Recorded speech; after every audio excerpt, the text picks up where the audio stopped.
জয় হিন্দ। আজ আমরা ক্লাস 9 এর ভৌতবিজ্ঞানের দ্বিতীয় অধ্যায় অর্থাৎ বল ও গতি এই অধ্যায়টা পড়ব। এই অধ্যায়ে আজকে আমরা পড়ব যে স্থিতি কি, গতি কি, আর হচ্ছে গতির প্রকারভেদ, এইগুলোই পড়ব। তো চলো পড়া শুরু করা যাক। আচ্ছা, পড়া শুরু করার আগে একটু গল্প করে নিই, কেমন? গল্পটা হচ্ছে, আমরা তো এখন ক্লাস 9 এ পড়ি, 9 এ বেশ অনেকদিন ক্লাসও হয়ে গেল। তো আমরা কি এর মধ্যে আমাদের কোনোদিন কি আমাদের সেই পুরানো স্কুল, যে প্রাইমারি স্কুলে যেখানে পড়তাম, সেখানে গেছি কোনোদিন? অনেকেই গেছি, তাই না? অনেকে গেছি বা অনেকে যায়নি। যারা গেছি তারা গিয়ে দেখছি সেই স্কুলটা, আমাদের সেই পুরনো স্কুলটা একই জায়গায় আছে, তাই না? একই জায়গায় আছে। আবার কি স্কুলের পাশে যে গাছটা ছিল সেই গাছটাও কিন্তু মনে হচ্ছে সেই একই জায়গায় আছে, তাই না? তো এইটা একটা কাহিনী। আবার একটা ঘটনা, যখন আমরা রাস্তা দিয়ে হাঁটি, ধরো কোনো হাইওয়ে দিয়ে যাচ্ছি, পাশ দিয়ে গাড়িগুলো কেমন শো শো করে চলে যাচ্ছে, দেখি তো আমরা এগুলো। আমরা কি বলি, এই বাবা কি কি কি দ্রুত গাড়িটা চলে যাচ্ছে, বা গাড়িটা কি স্পিডে গেল, বলি তো আমরা, তাই না এগুলো? তো এইটাকে নিয়ে আজকের গল্প শুরু। কিরকম? দেখো, ওই যে আমার স্কুলটা যেখানে আছে, যে স্থানটা, ওই স্থানটাকে আমরা অবস্থান বলছি। অবস্থান বলছি, এই শব্দটা মাথায় রাখবে, অবস্থান। আর একটা জিনিস দেখো, তো আমরা প্রাইমারি পাস করে এসেছি কবে? সেই ক্লাস 4-এ পাস করে এসেছি, বেরিয়ে এসেছি। আজকে ক্লাস 9-এ পড়ছি। এই যে দীর্ঘ দিন হয়ে গেল, মানে অনেকটা সময় পেরিয়ে এসছে, কিন্তু স্কুলটা একই জায়গায় আছে, আছে তো? তো এই ধারণা নিয়ে আজকে আমরা পড়াটা শুরু করি। চলো এবারে পড়ার ভেতর ঢুকি। না কি দেখছি, স্কুলটা সেই একই জায়গায় আছে, সময়ের পরিবর্তন হয়েছে কিন্তু তার স্থান পরিবর্তন হয়নি। তাহলে যদি সময়ের পরিবর্তনের সাথে সাথে স্থান পরিবর্তন না হয়, তখন তাকে আমরা বলবো, সেই বস্তুটা স্থির বস্তু বলবো। ঠিক আছে? তো এই যে একটা জিনিস বললাম, কি শিখলাম? স্থির বস্তু। কাকে বললাম স্থির বস্তু?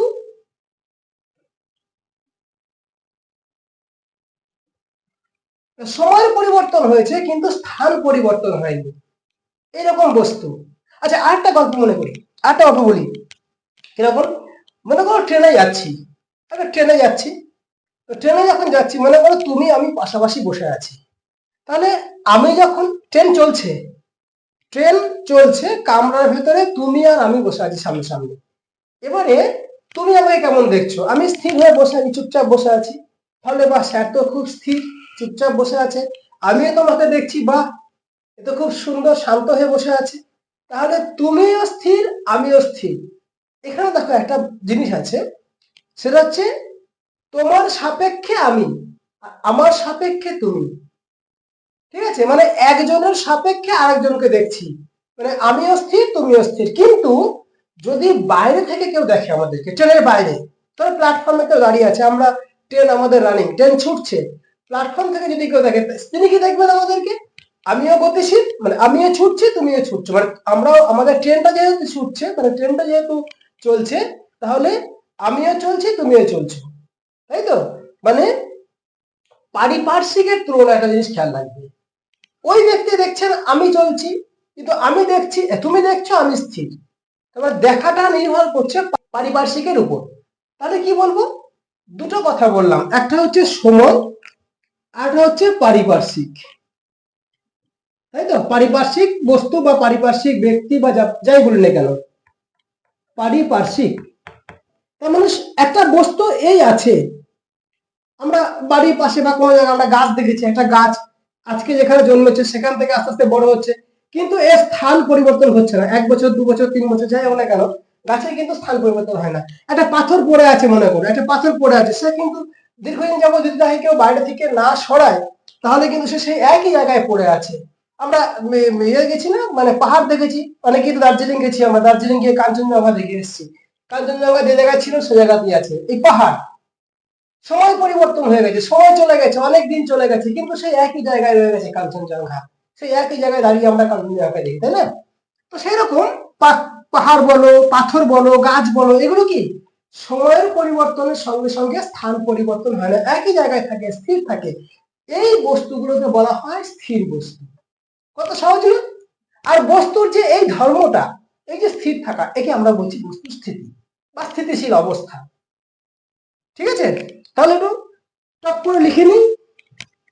কি লিখবো দেখো, দেখো কি বললাম না, যদি সময়ের পরিবর্তনের সঙ্গে পারিপার্শ্বিকের তুলনায় যে সকল বস্তুর অবস্থানের পরিবর্তন হয় না তাদের বলা হয় স্থির বস্তু। সময় পেরিয়ে যাচ্ছে কিন্তু অবস্থান পরিবর্তন হয় না, তাদের আমরা বলছি স্থির বস্তু বা অচল বস্তু বলতে পারি। এদেরকে এক কথা অচল বস্তু বলতে পারি। অচল, বাংলা ভাষা কত সুন্দর দেখো, চলে না যা, অচল, এক জায়গায় স্থির থাকে, অচল বস্তু বলা হয়। ঠিক আছে, আর এই যে ধর্মটা, এই ধর্মটাকে বলা হয় স্থিতি। তাহলে আমরা স্থিতিটা পেলাম, কাকে বলা হয় স্থিতি, মানে স্থির বস্তু যে ধর্মের জন্য স্থির থাকে তাকে বলা হয় স্থিতি। বস্তুর এই ধর্মকে বলা হয় স্থিতি। একে স্থিতিশীলতাও বলতে পারি, স্থিতিশীলতাও বলতে পারি, বস্তুর ধর্মকে স্থিতিশীলতা বলা হয়। তাহলে যে বস্তু পারিপার্শ্বিকের সময়ের পরিবর্তনের সঙ্গে সঙ্গে পারিপার্শ্বিকের তুলনায় যে সকল বস্তুর অবস্থানের কোনো পরিবর্তন হয় না, এটা অবস্থান, কিন্তু খেয়াল রাখবে অবস্থান মানে স্থানের পরিবর্তন হচ্ছে না, তাদের বলা হয় স্থির। যেমন কি উদাহরণ কি হবে, উদাহরণ দেখো, বাড়ি ঘর, মানে ঘর বাড়ি বা বাড়ি ঘর যাই লিখি না কেন, গাছপালা, পাহাড়, এগুলো হচ্ছে সব স্থিতিশীল বস্তু বা স্থির বস্তু। এদের যে ধর্ম, এই যে স্থির থাকা, একে বলা হয় স্থিতি। ঠিক উল্টোটা, তাহলে স্থির বস্তুর এই ধর্মটাকে বলছি স্থিতি, ঠিক এর উল্টোটাকে আমরা বলবো গতিশীল বস্তু, যার ধর্মটা হবে গতি। এরকম দেখো, একটু লিখি একটু, দেখো কি বলবো না, আমি ওইটাকে খালি নাটা মুছে দিয়েছি। দেখো, সময়ের পরিবর্তনের সঙ্গে পারিপার্শ্বিকের তুলনায় যে সকল বস্তুর অবস্থানের পরিবর্তন হয় তাকে আমরা বলছি গতিশীল বস্তু। আমরা একটা আগে বলছিলাম না যে পাশ দিয়ে গাড়িটা পেরিয়ে যাচ্ছে, শোষো করে পেরিয়ে গেল বা খুব দ্রুত খুব স্পিডে চলে গেল, তার মানে কি গাড়িটা একটা অবস্থান থেকে আর একটা অবস্থানে চলে গেল। এইখানে ছিল গাড়িটা, এই গাড়িটা এখানে চলে গেল। এই যে সময় পরিবর্তনের সঙ্গে সঙ্গে স্থান পরিবর্তন হচ্ছে, একে আমরা বলছি গতিশীল বস্তু, মানে গাড়িটা হচ্ছে গতিশীল বস্তু। ঠিক আছে, মানে চলন্ত গাড়ি, যখনই গাড়িটা চলছে তখন এটা গতিশীল বস্তু বলতে পারি। ঠিক আছে, গতিশীল বস্তু বলতে পারি। আর বা সচল বস্তু বলতে পারি, এর অপর নাম বলছি সচল বস্তু বলতে পারি। ওখানে ছিল অচল, এটা সচল বস্তু বলতে পারি। আর কি বলবো, বস্তুর এই ধর্মকে বলি আমরা গতি বা গতিশীলতাও বলতে পারি আমরা কি।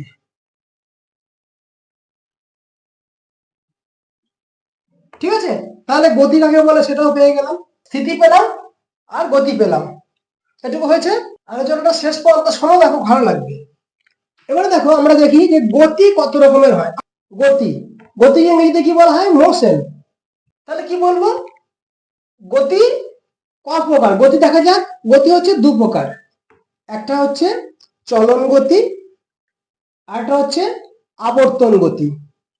চলন গতি, আচ্ছা তোমাদের গতিশীল বস্তু উদাহরণটা দিইনি না, গতিশীল বস্তু উদাহরণ বলবে চলন্ত রেলগাড়ি, চলন্ত গাড়ি, ওইগুলো লিখবে একটু। ঠিক আছে, এবারে চলে এসো কাকে বলা হয় চলন গতি। চলন মানে কি, আমরা গতি বলেছি, গতি মানে এক স্থান থেকে অন্য স্থানে যাওয়া বলেছি গতি। তো চলন গতিটা কেমন হয় দেখো, চলন গতি হচ্ছে এক স্থান থেকে অন্য স্থানে যাবে, নিশ্চয়ই কোনো বস্তু বা বস্তু কণা স্থান পরিবর্তনকে আমরা বলছি গতি। তাহলে চলন গতির ক্ষেত্রে কি হয় দেখো, বস্তু কণা এক স্থান থেকে অন্য স্থানে যাবে, কিভাবে যাবে, সরল সরল পথে যেতে পারে, আবার ধরো এরকম ভাবে বাঁকা পথেও যেতে পারে। এই জায়গা থেকে এই জায়গায় গেল, এই জায়গা থেকে এই জায়গায় গেল, এটা হতে পারে। এই ধরনের যে গতি, এটাকে আমরা বলছি চলন গতি। কিভাবে লিখবো না, যখন কোনো গতিশীল বস্তু এক স্থান থেকে অন্য স্থানে সরল পথে বা বক্রপথে যায়, তখন সেই বস্তুর মধ্যে যে কোনো দুটি কণা বা একাধিক কণা হতে পারে, তাদের মধ্যবর্তী মানে দূরত্বটা সবসময় সমান হয়, আর এই দুটি কণা দিয়ে যদি কোনো সরলরেখা টানা হয় তাহলে সেই সরলরেখাগুলো সমান্তরাল সরলরেখা হবে। বোঝা গেল না? আচ্ছা চলো ডিটেলস আলোচনা করি। চলে এসো। কি বলেছে? কোন সচল বস্তুর গতি যদি এমন হয় যে বস্তুর প্রতিটি অবস্থানে বস্তু মধ্যস্থ যে কোনো দুটি কণার সংযোজী সরলরেখা পরস্পরের সমান্তরাল হয়, তাহলে সচল বস্তুর গতিটা এমন হবে, এই একটা বস্তু, সাপোজ এই একটা বস্তু, এই বস্তুটা সচল মানে এখানে চলে এখানে আসলো, কোন সচল বস্তু, এটা বস্তু, এই একটা বস্তু, এই বস্তুটা এখান থেকে এখানে আসলো, এটা সেই বস্তু, একই বস্তু, এটা এখানে আসলো, প্রতিটি অবস্থানে যে কোনো দুটি কণার সংযোজী সরলরেখা, সাপোজ এই একটা কণা, এটা হচ্ছে এ একটা কণা, এটা হচ্ছে আর একটা কণা বি, বোঝা গেল? এই কণাটা বি, এই কণাটা এ, এই কণা, তাহলে এখানে এই কণাটা এইটা এসে গেল, এই কণাটাই, এটা এই কণাটাই, এটা এ এটা বি। আচ্ছা নাম দিই নতুন অবস্থানে a dash R B dash. তাহলে নতুন অবস্থানে এই বস্তুটা, কণাগুলো দেখো, কণা দুটির সংযোজী সরলরেখা পরস্পরের সমান্তরাল। তাহলে কণা দুটির সংযোজী সরলরেখা কোনটা হবে? দেখো এ কণার সংযোজী সরলরেখা এটা,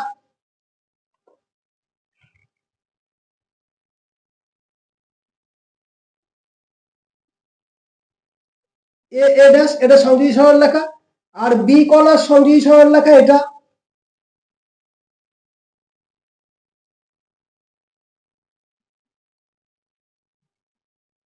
ঠিক আছে? তাহলে আমরা বলতে পারি যে এ ড্যাশ, এই যে রেখাটা এ ড্যাশ, এই রেখাটা আর এর সঙ্গে সমান্তরাল বি ড্যাশ, এই রেখার সঙ্গে সমান্তরাল। সংজ্ঞা অনুসারে বলতে পারি, কি বলেছে? যে দুটি কণার সংযোজী সরলরেখা পরস্পরের সমান্তরাল হয়। তাহলে এই কণা আর এই কণা যখন আসলো, এই পজিশনটা যখন এটা এখানে আসলো, তখন এই কণা এই জায়গাটা আসলো, দেখো এই বস্তু যখন এখানে আসলো তখন এ এখানে চলে আসছে, এটা এ ড্যাশ ধরছি আমরা, আর বিটা এখানে চলে আসছে।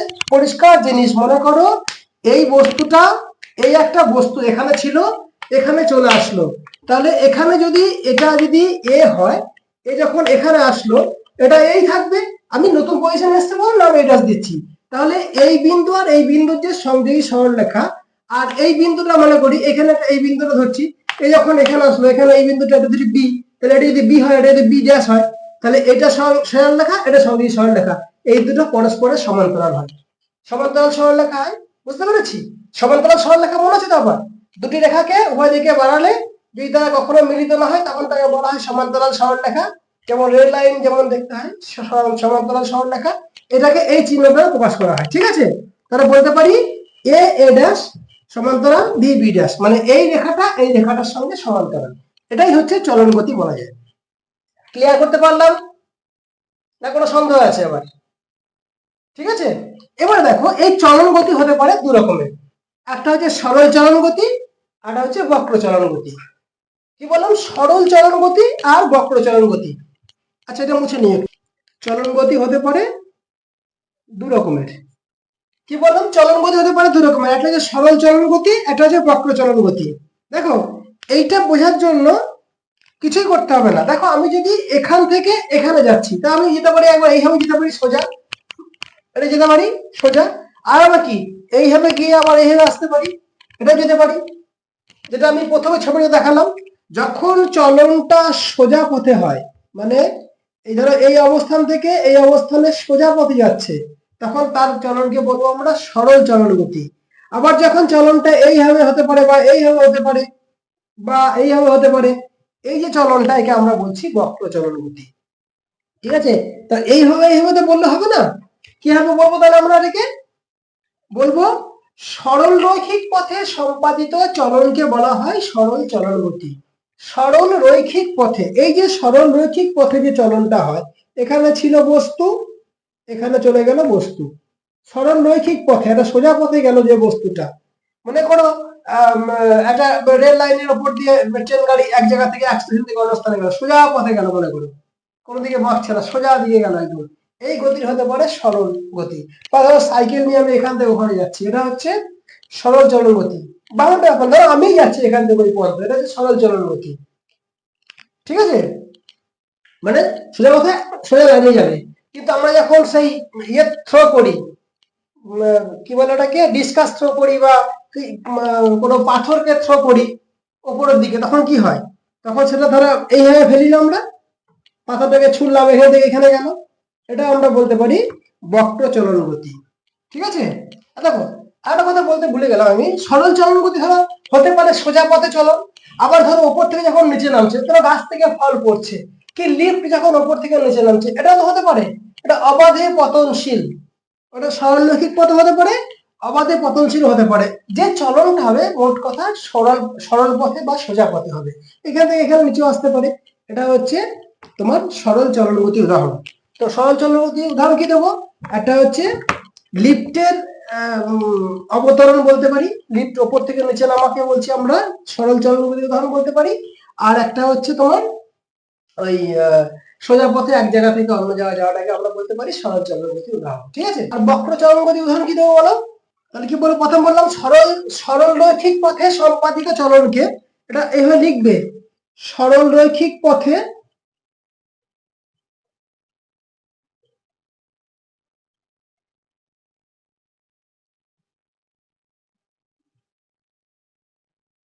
সম্পাদিত চলনকে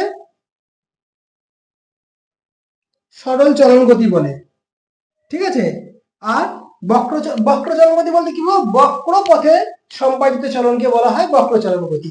মানে এই একটা বস্তু এখানে ছিল, এখান থেকে এখানে আসলো, এখান থেকে এখানে আসলো, ঠিক আছে, এখানে ছিল ধরো বস্তু, এই একটা বস্তু বিন্দু, একটা বিন্দু, এই বিন্দু মানে দুটো কণা, এই কণাটা মনে করো এ, এটা বি, এখানে এসে গেল এ ড্যাশ বি ড্যাশ, মানে এই যে দূরত্বটা, এই দূরত্বটা সবসময় সমান, এই দূরত্বটা সমান, এবং এই রেখা দুটো সবসময় সমান্তরাল সরলরেখা।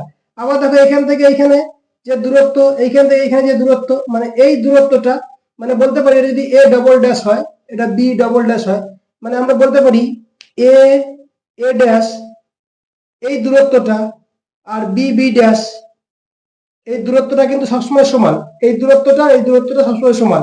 বা বলতে পারি এ এ ড্যাশ এই রেখাটা সমান্তরাল বি বি ড্যাশ, দুটো রেখা পরস্পর সমান্তরাল। আবার এই দুটো দেখো যে এই যে বিন্দুটা, এই বিন্দুটা আর এই বিন্দুটা, এই যে এই বিন্দুটা আর এই বিন্দুটা, এর দূরত্ব আর এই দূরত্ব মানে B A dash A double dash B dash B double dash, এই দূরত্বটা সমান, মানে এ ড্যাশ মানে বিভিন্ন সময়ে বিভিন্ন এই দূরত্ব অতিক্রম করছে, A dash A double dash এই দূরত্বটা আর B dash B double dash এই দূরত্বটাও সমান। অর্থাৎ এই তো ব্যাপারটা বাবা, এইখান থেকে এখানে, এখান থেকে এখানে আসলো, এই দূরত্বটা এটা বক্রপথে আসছে, এখানে গেল, তাহলে এইখান থেকে এই দূরত্বটা, এই দুটো বিন্দু আর এই দুটো বিন্দু দূরত্বটা সমানই হবে। আবার যখন এখান থেকে এখানে গেল, তখন তো এই দুটো বিন্দু দূরত্ব সমান হবে, হয়তো উচিত, তাই না? এটাই বলতে চেয়েছে, আর কিছু নয়। এখানে বলতে পারি আমরা এ এ ড্যাশ এই সরলরেখাটা বি বি ড্যাশ সরলরেখার সঙ্গে সমান্তরাল। ঠিক আছে, তাহলে সরলরৈখিক পথে সম্পাদিত চলনকে বলা হয় সরল চলন গতি, আর বক্রপথে সম্পাদিত চলনকে বলা হয় বক্র চলন গতি। ক্লিয়ার হলো এই পর্যন্ত? এবার চলে আসো আবর্তন গতি। আবর্তন গতি বলতে কি বুঝি? আবর্তন কথাটার সঙ্গে আমরা আগেই পরিচিত, মানে পুরো পরিচিত আমরা। কিরকম? আবর্তন মানে হচ্ছে ঘোরা, তাই না? আবর্তন বলতে কি বুঝি? যদি কোনো বস্তু, গতিশীল বস্তু অবশ্যই, যদি কোনো গতিশীল বস্তু কোনো নির্দিষ্ট বিন্দুর চারিদিকে বা কোনো নির্দিষ্ট অক্ষের চারিদিকে আবর্তন করে বা ঘোরে, তখন তার গতিকে বলা হয় আবর্তন গতি। বোঝা গেল? তাহলে এই আবর্তন গতিকে আমরা আবার দুরকম ভাবে ভাগ করতে পারি। কি কি? দেখো, একটা হচ্ছে ঘূর্ণন গতি, আর একটা হচ্ছে বৃত্তীয় গতি। আচ্ছা, তোমরা বাংলার সাথে সাথে কিন্তু ইংলিশ টার্ম গুলো খেয়াল রাখবে, আমি প্রত্যেকের পাশাপাশি লিখে দিয়েছি। যেমন বল ও গতি, এই চ্যাপ্টারের মানে ইংলিশ ফর্ম ফোর্স মানে বল, মোশন মানে হচ্ছে গতি। ঠিক আছে, যদিও তোমাদের বল এবং গতি, বলটা আগে হাতে হওয়া উচিত ছিল, কিন্তু তোমাদের বইতে গতিটা আগে দিয়েছে, তাই গতিটা আগে পড়তে হলো আমাদেরকে। আচ্ছা, এখানে স্থিতি বলতে রেস্ট বুঝি, গতি বলতে মোশন বুঝি। মোশনকে ভাগ করছি আমরা দু ধরনের, একটা চলন গতি বা ট্রান্সলেশনাল মোশন, আর একটা হচ্ছে আবর্তন গতি বা রোটেশনাল মোশন। এবার একে ভাগ করলাম দু ভাগে, সরল চলন গতি বা রেক্টিলিনিয়ার মোশন, আর হচ্ছে বক্র চলন গতি বা কার্ভিলিনিয়ার মোশন, আর ঘূর্ণন গতি, আর হচ্ছে বৃত্তীয় গতি। আচ্ছা বলো, বৃত্তীয়, বৃত্ত চিনি আমরা, বৃত্ত কি বলা হয়? সার্কেল বলা হয়। তাহলে বৃত্তীয় গতি হবে সার্কুলার মোশন। ঠিক আছে, বাকি রইল আমাদের ঘূর্ণন গতি। ঘূর্ণন গতি কি হবে? ঘূর্ণন কথাটা মানে কি, একটা নির্দিষ্ট অক্ষের চারিদিকে ঘোরে, একে বলে স্পিন মোশন। ঠিক আছে, এগুলো মাথায় রাখবে, এগুলো স্পিন মোশন।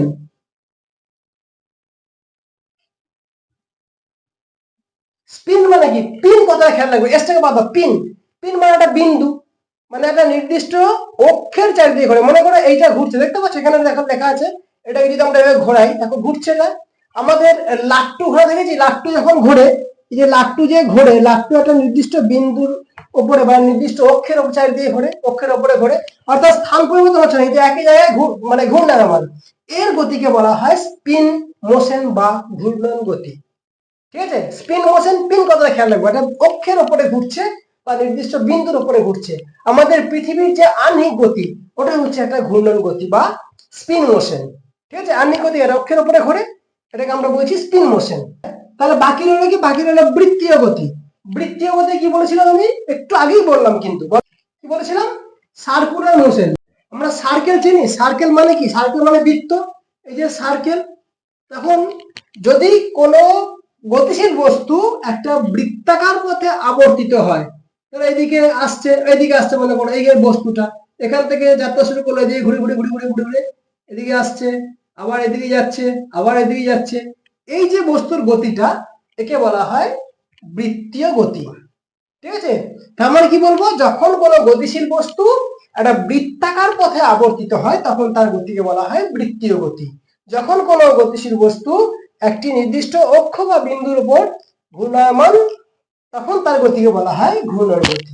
যখন কোনো বস্তু সরলরৈখিক পথে গতিশীল, তখন তার গতিকে বলা হয় সরল চলন গতি। বক্র পথে গতিশীল হলে বলবো বক্র চলন গতি। ক্লিয়ার করতে পারলাম এই পর্যন্ত? আর কোনো প্রশ্ন থাকলে কমেন্টে লিখুন। এরপরে আরো দুটো একটা গতি সম্পর্কে আমরা জানি। একটা জিনিস জেনে রাখি, আমরা কাকে বলা হয় পর্যায়বৃত্ত গতি। একটা টিকা করে নেবো, কাকে বলা হয় পর্যায়বৃত্ত গতি। জিনিসটাকে দেখি আমরা, না নির্দিষ্ট সময় অন্তর, তাহলে নির্দিষ্ট সময় অন্তর কোন গতির পুনরাবৃত্তি ঘটলে তাকে বলা হয় পর্যায়বৃত্ত গতি। দেখো বোঝা গেল কিনা? বললাম নির্দিষ্ট সময় অন্তর কোন গতির পুনরাবৃত্তি হলে তার গতিকে বলা হয় পর্যায়বৃত্ত গতি। যেমন ধরো ঘড়ির কাঁটা, ধরো এই মিনিটে কাঁটা বলো, সেকেন্ডে কাঁটা বলো বা ঘন্টা কাঁটা বলো, এখান থেকে যাত্রা শুরু করেছে, আস্তে আস্তে এখান থেকে ঘুরতে ঘুরতে ঘুরতে ঘুরতে ঘুরতে ঘুরতে ঘুরতে ঘুরতে আবার এখানে এসে মিলিত হলো, আবার এখান থেকে গতিশীল শুরু করলো, আবার এখানে ঘুরতে ঘুরতে এখানে মিলিত হলো। তাহলে এই যে তার গতিপথটা পর্যায়বৃত্ত, এটাকে আমরা বলতে পারি পর্যায়বৃত্ত গতি। এখানে যাচ্ছে আবার এখানে এসে পৌঁছচ্ছে, এখানে যাচ্ছে আবার এখানে পৌঁছচ্ছে, নির্দিষ্ট সময় অন্তর হচ্ছে, একই গতির পুনরাবৃত্তি হচ্ছে, তাই আমরা একে বলতে পারি পর্যায়বৃত্ত গতি। আবার আমরা এই ঘড়ির নিচে একটা এরকম পেন্ডুলামের দেখেছি, পেন্ডুলামটাকে এই যে ঘড়ির নিচে যখন এরকম থাকে, এদিকে দোলে একবার, এদিকে দোলে একবার, এদিকে দুলে এদিকে যাচ্ছে একবার, আবার এদিকে এই থেকে এসে এদিকে আসছে, আবার এদিকে আসছে। তাহলে এই যে এই যাচ্ছে আসছে যাচ্ছে, এই যে গতিটা একই সময়ে একই জায়গায় একই রকম যে গতি, একে আমরা বলতে পারি পর্যায়বৃত্ত গতি। এবারে এই পর্যায়বৃত্ত গতি সম্পন্ন কোন কণা, যদি এই পর্যায়বৃত্ত গতি সম্পন্ন কোন কণা একটি বিন্দুর দুপাশে সরলরৈখিক পথে, এই বিন্দুটা এই বিন্দুটা দুপাশে, এই একদিকে আর এই একদিকে সরলরৈখিক পথে এইদিকে যাচ্ছে এদিকে যাচ্ছে, তাহলে কোন বিন্দুর দুপাশে সরলরৈখিক পথে এদিকে আর ওদিকে, এদিকে আর এদিকে গতিশীল হয়। বোঝা গেল? তাহলে এই যে পর্যায়বৃত্ত গতি সম্পন্ন কোন কণা যদি কোনো বিন্দুর দুপাশে, এই বিন্দুর এদিকে আর এদিকে সরলরৈখিক পথে, এই পথটা সরলরৈখিক, এই পথটা সরলরৈখিক, পর্যায়ক্রমে মানে আবর্তিত হয়, সমদূরত্বে মানে গতিশীল হয়, তাকে আমরা বলবো, কি বলবো আমরা? দোল গতি। উদাহরণ কি হবে?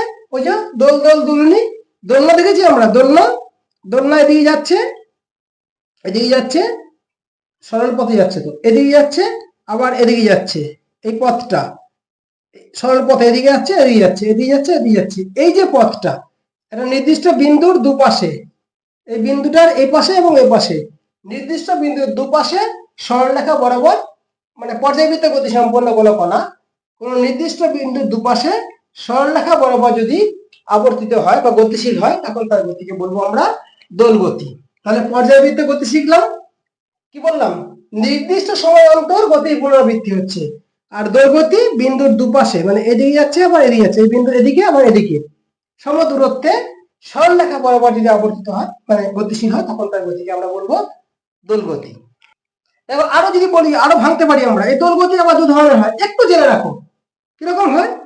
দেখো, একটা হচ্ছে সরল দোলগতি হতে পারে, একটা হচ্ছে বৃত্তীয় দোলগতি হতে পারে। সরল দোলগতি হতে পারে, বৃত্তীয় দোলগতি গতি হতে পারে। কিরকম না, মনে করো এইখানে একটা স্ট্যান্ডে একটা স্প্রিং লাগানো আছে, এখানে একটা স্প্রিং লাগানো আছে, এখানে একটা বস্তু রাখা আছে। এবার এই বস্তুকে টেনে যদি ছেড়ে দিই, তাহলে স্প্রিং এর জন্য এটা যাওয়া আসা করবে, মানে সরলরৈখিক পথে এটা এরকম মানে পর্যায়বৃত্ত গতি সম্পন্ন হবে। এটাকে বলবো আমরা সরল দোল গতি। আর যে ঘড়ি পেন্ডুলাম যেটা বললাম, এদিকে যাচ্ছে এদিকে আসছে, এটা আমরা বলতে পারি বৃত্তাকার দোল গতি। ঠিক আছে, যা সেটা জেনে রাখার জন্য বললাম, আর কিছু নেই। ঠিক আছে, সরল দোল গতি বা বৃত্তাকার এবং বৃত্তাকার দোল গতি, এই দু রকমের দোল গতি হতে পারে। জাস্ট দোল গতিটা জেনে রাখো, আর কিছু নয়। তাহলে পর্যায়বৃত্ত গতি শিখলাম, দোল গতি শিখলাম। গতি আলোচনা করছি, আর একটা জিনিস আমাদের জেনে রাখলে ভালো হয়, কিরকম, সেটা হচ্ছে মিশ্র গতি। সেটা হচ্ছে মিশ্র গতি বা মিক্সড মোশন বলতে পারি। মিশ্র গতি মানে চলন এবং ঘূর্ণনের সমন্বয়ে যে গতি ঘটে। কি বললাম না, চলন এবং ঘূর্ণন, চলন এবং ঘূর্ণন এই দুই গতির সমন্বয়ে কোন গতিশীল বস্তুতে যে গতির সৃষ্টি হয়, তাকে আমরা বলতে পারি মিশ্র গতি। কেমন স্যার, মনে করো একটা সাইকেল বা একটা একটা মানে চাকাযুক্ত কোনো বস্তু, সাইকেল হোক, মোটর সাইকেল হোক, যে কোনো একটা বস্তু, মনে করো একটা সাইকেল। তো এই যখন ধরো এই জায়গা থেকে এই জায়গায় যাচ্ছে, আমি সাইকেলের একটা চাকা আঁকলাম না, আচ্ছা দুটো চাকা করে ফেলি একটু, দুটো চাকা। দেখো, মোটামুটি সাইকেল একটা হয়েছে। সাইকেল যখন এই জায়গা থেকে এদিকে যাচ্ছে, দেখো চাকাটা নিজে তো ঘুরছে না, চাকাটা নিজে একটা অক্ষে চারিদিকে ঘুরছে ঘুরছে এটাকে আমরা বলতে পারি ঘূর্ণন, তাই তো, ঘূর্ণন বলতে পারি। আর এই যে এই রাস্তা থেকে এখান থেকে এইখান পর্যন্ত যাচ্ছে, এটাকে আমরা বলতে পারি চলন গতি। তাহলে ঘূর্ণন গতি এবং চলন গতির সমন্বয়ে কোন যে গতির সৃষ্টি হয়, তাকে আমরা বলতে পারি মিশ্র গতি। তাহলে চলন এবং ঘূর্ণনের সমন্বয়, এটা ঘূর্ণন হচ্ছে আর এটা চলন হচ্ছে, এবং চলন এবং ঘূর্ণনের সমন্বয়ে কোন যে গতি সৃষ্টি হয়, তাকে আমরা বলতে পারি মিশ্র গতি। বোঝা গেল? আচ্ছা, এবারে চলো আরেকবার গোড়াটাকে আবার রিপিট করে দিই, কার কতটা মনে আছে। পেলাম স্থিতি, কোন স্থিতিশীল বস্তু, মানে সময় এবং পারিপার্শ্বিক অবস্থা দুটো খেয়াল রাখবে। সময় পরিপ্রেক্ষিতে এবং পারিপার্শ্বিক অবস্থার পরিপ্রেক্ষিতে স্থির থাকলে স্থির বস্তু, গতিশীল হলে গতিশীল বস্তু, মানে এক জায়গা থেকে অন্য জায়গায় গেলে গতিশীল বস্তু। স্থিতিশীল বস্তু উদাহরণ কি বলবো, দেখো গাড়ি যখন গ্যারেজে তখন স্থির, যখন চলছে তখন হচ্ছে গতিশীল। তাই গতিশীল বস্তু উদাহরণ দেওয়ার সময় আমরা চলন্ত গাড়ি বা চলন্ত রেলগাড়ি বা চলন্ত গাড়ি এসব কথা লিখবো। ঠিক আছে? আচ্ছা, যখন আমরা বলেছিলাম চলন গতি, চলন গতি আমরা লিফটের উদাহরণ দিয়েছিলাম, লিফটের উপর থেকে নিচে আসা দেখা বলেছিলাম চলন গতি। আর ঘূর্ণনের উদাহরণ কি দিয়েছিলাম, ঘূর্ণনের উদাহরণ দিয়েছিলাম হচ্ছে ফ্যানের মানে পাখার ব্লেড, ঘুরন্ত পাখার ব্লেড। ঠিক আছে, ঘুরন্ত পাখার ব্লেড, পৃথিবীর আহ্নিক গতি যেটা বলেছিলাম, ওগুলো হচ্ছে সব মানে ঘূর্ণনের উদাহরণ। আর বৃত্তীয় গতিকে উদাহরণ দিয়েছিলাম, বৃত্তীয় গতি হচ্ছে পৃথিবীর বার্ষিক গতি। ঠিক আছে, বা আরেকটা বলতে পারি আমরা যে বিভিন্ন উপগ্রহের যে গতিগুলো, উপগ্রহ যে ঘুরছে গ্রহের চারিদিকে, ঠিক আছে, সেগুলো হচ্ছে আমাদের বৃত্তীয় গতি উদাহরণ। এবারে আমরা ছোট ছোট কিছু জিনিস জেনে নিই। একটা হচ্ছে চলন, চলন গতি আর আবর্তন গতি সম্পর্কে কিছু জিনিস জেনে নিই। পার্থক্যটা কি যদি বলি, তাহলে কি বলবো আমরা, দেখো প্রথমত সংজ্ঞা বলবো, কি বলবো, সরলপথে বা বক্রপথে কোনো নির্দিষ্ট স্থান, মানে একটা জায়গা থেকে অন্য জায়গায় যাওয়াটাকে আমরা বলছি তাকে হচ্ছে চলন গতি। আর আবর্তন গতি কি বলবো, এটা অক্ষের চারিদিকে বা কোনো বৃত্তাকার পথে যে ঘোড়া তাকে মানে কোন গতিশীল বস্তুর গতিকে আমরা বলবো আবর্তন গতি। এখানে সংজ্ঞাটা পেলাম। এবারে এর মধ্যে থেকে দুটো একটা বৈশিষ্ট্য আমরা তুলে ধরি। কিরকম? চলন গতির ক্ষেত্রে দেখো আমরা দেখেছিলাম এই যে একটা বস্তু, এই বস্তুর মধ্যে যে কণাগুলো থাকে সেই কণাগুলোর স্থান পরিবর্তন সমান হয়, তাই না? যে এই বস্তুটা এখানে গেলে এই বস্তুটা এখানে গেল, মানে এই যে দূরত্বটা, এই দূরত্বটা সবসময় সমান। ঠিক আছে, তাহলে চলন গতিতে বস্তু স্থিত মানে বস্তুর মধ্যে অবস্থিত কণাগুলির স্থান পরিবর্তন সমান হয়। ঠিক আছে, আর এখানে কি হয়? আবর্তন গতির ক্ষেত্রে কি হয় না, আবর্তন গতির ক্ষেত্রে স্থান পরিবর্তন গুলো বস্তুর মধ্যে মানে বস্তুস্থিত কণাগুলির স্থান পরিবর্তন কিন্তু সমান হয় না। কেমন বলছি দেখো, মনে করো এই একটা বস্তু আছে, এইখানে একটা বস্তু আছে, এই বস্তুটা যখন এখানে আসলো তখন এই পজিশনে আসলো, তাহলে এই দূরত্বটা যেটা হবে, এই বস্তুটা এই কণাটা এখানে আসলো, তাহলে এই দূরত্বটা নিশ্চয়ই বেশি হবে। এটা যদি এ থেকে এ ড্যাশ পজিশনে আসলো, সাপোজ এখানে এ থেকে এ ড্যাশ পজিশনে আসলো এই কণাটা, আর এখানে বি থেকে এখানে বি ড্যাশ পজিশনে আসলো, এখানে হবে বি ড্যাশ পজিশন, তাহলে এই দূরত্বটা আর এই দূরত্বটা কি সমান হবে? অবশ্যই না, এটা বড় হচ্ছে আর ছোট হচ্ছে। অর্থাৎ আবর্তন গতির ক্ষেত্রে বস্তুর উপস্থিত কণাগুলির স্থান পরিবর্তন যখন হয় তখন কণাগুলির দূরত্ব সমান হয় না। 2 নম্বর পয়েন্ট ক্লিয়ার? প্রথমে সংজ্ঞা বললাম, তারপরে এর মধ্যে পয়েন্টটা ভাঙলাম। আচ্ছা, এবার একটা উদাহরণ দিয়ে দিই, তাহলে পার্থক্যটা কমপ্লিট হয়ে যাবে। এটা উদাহরণ কি দেবো, যে লিফটের উপর থেকে নিচে নেমে আসা, এটা হচ্ছে চলন গতির উদাহরণ। আর আবর্তন গতির উদাহরণ কি হবে না, সূর্যের চারিদিকে পৃথিবীর আবর্তন হচ্ছে আবর্তন গতির উদাহরণ। ক্লিয়ার? ব্যাস। আচ্ছা, শুনতে ভালো লাগছে তো? তাহলে আর একটা জিনিস বলি তোমাদেরকে। কি বলবো? একটা হচ্ছে দেখো দুটো গতি পেয়েছি না, বৃত্তীয় গতি আর হচ্ছে ঘূর্ণন গতি। বৃত্তীয় গতিতে সংজ্ঞাটা বলি প্রথমে। কি বলবো? বৃত্তীয় গতিতে নির্দিষ্ট বৃত্তাকার পথে আবর্তিত হয়, গতিশীল বস্তু একটা বৃত্তাকার পথ বরাবর গতিশীল থাকে। আর ঘূর্ণন গতিতে নির্দিষ্ট একটা অক্ষের চারিদিকে বা বিন্দুর ওপরে বস্তুটি ঘুরতে থাকে। বললাম ঘূর্ণন গতি আর বৃত্তীয় গতির মধ্যে প্রথম কথা। দ্বিতীয়ত কি বলবো? আচ্ছা, বৃত্তীয় গতিতে বস্তুর অবস্থান সময়ের সাথে সাথে পরিবর্তিত হয়, মানে বস্তু একবার এখানে রইলো, আবার দেখবো এখানে আছে, আবার দেখবো এখানে আছে, এখানে আছে, এখানে আছে, এখানে আছে, মানে বস্তুর অবস্থান সময়ের পরিবর্তনের সাথে পরিবর্তনশীল। ঠিক এখানে বস্তুর অবস্থান কিভাবে পরিবর্তন হয়? বস্তু তো একটা বিন্দুর উপরে ঘুরছে, একটা বিন্দুর উপরে ঘুরছে, তাহলে বস্তুর অবস্থান কিন্তু পরিবর্তন ঘটছে না। ঠিক আছে, এটা হচ্ছে ঘূর্ণন গতি বলবো। আর একটা কিছু দেওয়া যায় কিনা দেখো তো, উদাহরণ দিয়ে দিই, একটা উদাহরণ দিয়ে দিই, তাহলে আমাদের তৃতীয় পয়েন্ট হয়ে যাবে। বৃত্তীয় গতি হচ্ছে সূর্যের চারিদিকে পৃথিবীর আবর্তন বা পৃথিবীর চারিদিকে চাঁদের আবর্তন হচ্ছে বৃত্তীয় গতি উদাহরণ। আর এখানে বলবো লাট্টুর গতি, মানে ঘূর্ণায়মান লাট্টুর যে গতি, ঘূর্ণায়মান বলবে, লাট্টু ফেলে রাখলে কিন্তু তার সেটা স্থির হয়ে যাচ্ছে। ঠিক আছে, ঘূর্ণায়মান লাট্টুর গতি সেটা হচ্ছে ঘূর্ণন গতি উদাহরণ, বা পৃথিবীর আহ্নিক গতি হচ্ছে ঘূর্ণন গতি উদাহরণ। ঠিক আছে, এই হচ্ছে বৃত্তীয় গতি আর ঘূর্ণন গতির পার্থক্য। ওখানে পেলাম চলন গতি ঘূর্ণন গতির পার্থক্য, বৃত্তীয় গতি ঘূর্ণন গতির পার্থক্য, স্থিতি কি, গতি কি, গতির প্রকার ভেদগুলো পেলাম, মানে মিশ্র গতি কি, সরল দোল গতি কি, মানে দোল গতি কি, দোল গতি দু রকম হয়, সরল বক্র। তারপরে তোমার হচ্ছে আবর্তন গতি কি, আবর্তন গতি ক রকমের হয়, দু রকম, বৃত্তীয় আর হচ্ছে ঘূর্ণন। Total clear? সবসময় যেন মাথায় এগুলোই থাকে এখন পরবর্তী ক্লাস পর্যন্ত। ঠিক আছে, আজকে এই পর্যন্তই, দেখা হবে পরের ক্লাসে। ততদিন সকলে ভালো থেকো, আর হ্যাঁ, কোনো প্রশ্ন থাকলে আমাকে কমেন্ট করে নিও। ঠিক আছে, ভালো থেকো সবাই, জয় হিন্দ।